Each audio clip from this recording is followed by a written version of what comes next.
What's up, YouTubes? It's Alex's Lawnscape here. We're working on a new project in Weddington, North Carolina. We got some plans here, irrigation plans. We got plant plans and more plant plans. It looks like a rough sketch because it's a rough sketch on the go change order items. What we're working with is this entire front yard. We're gonna add plants on both sides of this driveway, potentially pull out the pine needle, add mulch that's still TBD, pull out some of these trees.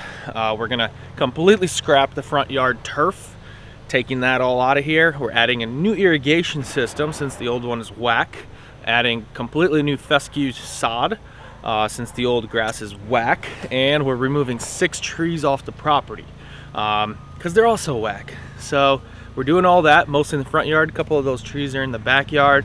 They have future plans of adding a pool in the back, so those trees are a little too close, along with being dead as well.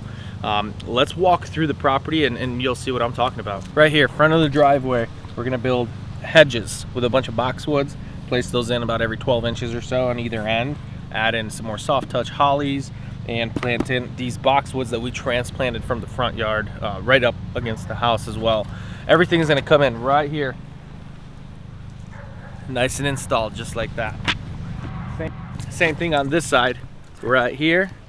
It's gonna be all nice and installed just like that. The other side of the yard, the existing turf's already been scraped. There's one tree we've already cut. Got to cut it down to the ground and grind the stumps as well. I'm gonna make that same boxwood hedge all the way around this tree right here in the front end. It's gonna be dope. Then the hedge is also gonna line the paver walkway all the way around the front and on the inside of the walkway as well, adding a bunch of butterfly bushes, hydrangeas, a couple other odds and ends that I forgot, but yeah, it's gonna be sick. Everything's gonna line right here.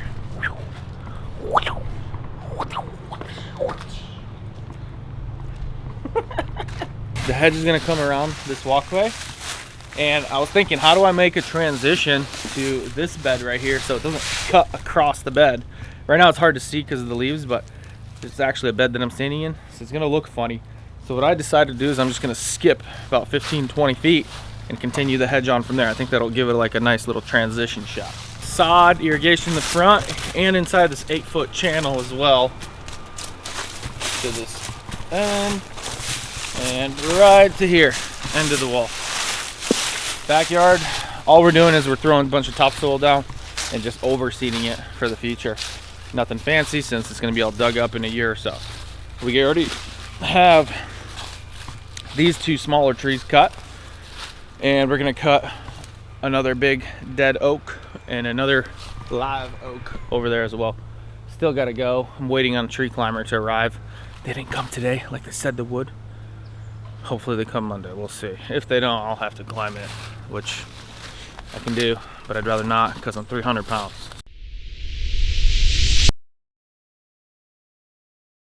We're climbing the tree. When I say we, I mean me, sweating my butt off up there. And we got the rope tied up in the top. Then I can climb back down and we can have that rope hooked up to the skid steer to pull over. I start cutting the tree on the bottom, notch that baby, top and bottom, and then we do our back cut. Once we get it cut nice and pretty and the tree's starting to fall over and lean on its own, then I instruct the skid steer to go, and he starts pulling and pulling and pulling, and that tree comes on down. Timber, baby. Then we pulled the one down, and the second tree, because of the lack of room to pull back with the machine, we had to swing the rope around another tree and kind of use it as a pulley and canoered that baby over the right way. It's in little pieces, top, bottom, middle, center, left, right, just how we like to do with everything else. We cut them out and then we haul it out of here with the machines. We have my grapple bucket on the mini skid whacker. That baby catches everything and pulls it to the front. We have the grapple bucket for the big skid as well, but that thing's back home and I just didn't want to bring it. The little guy will take care of it for now.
Got a wild week. Wild week. Had to get a rental truck because the main truck CP 4.2 went out, which is a internal engine fuel pump.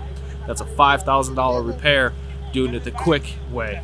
So it could have been a $10,000 repair if we did the full entire fuel system, but luckily it wasn't too bad, so we can get away with a halfway repair.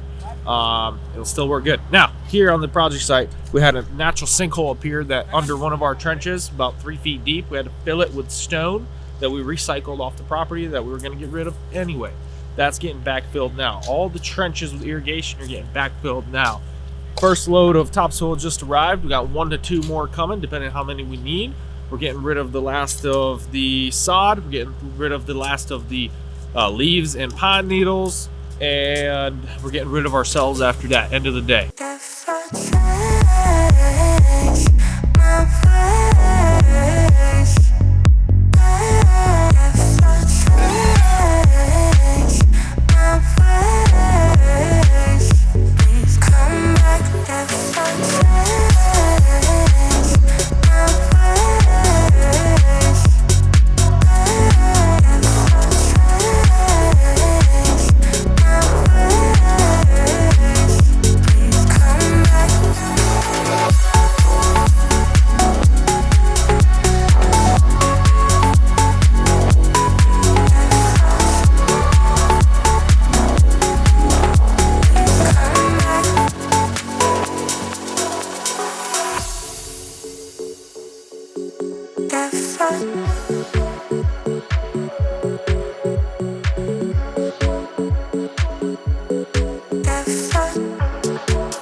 Here we are, we finally completed the project.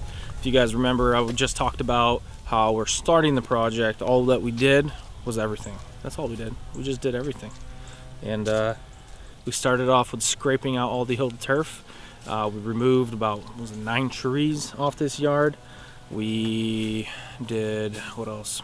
Bought a new irrigation system, starting from the side yard to the front yard. Left the backyard alone because there's going to be future work there in the following year.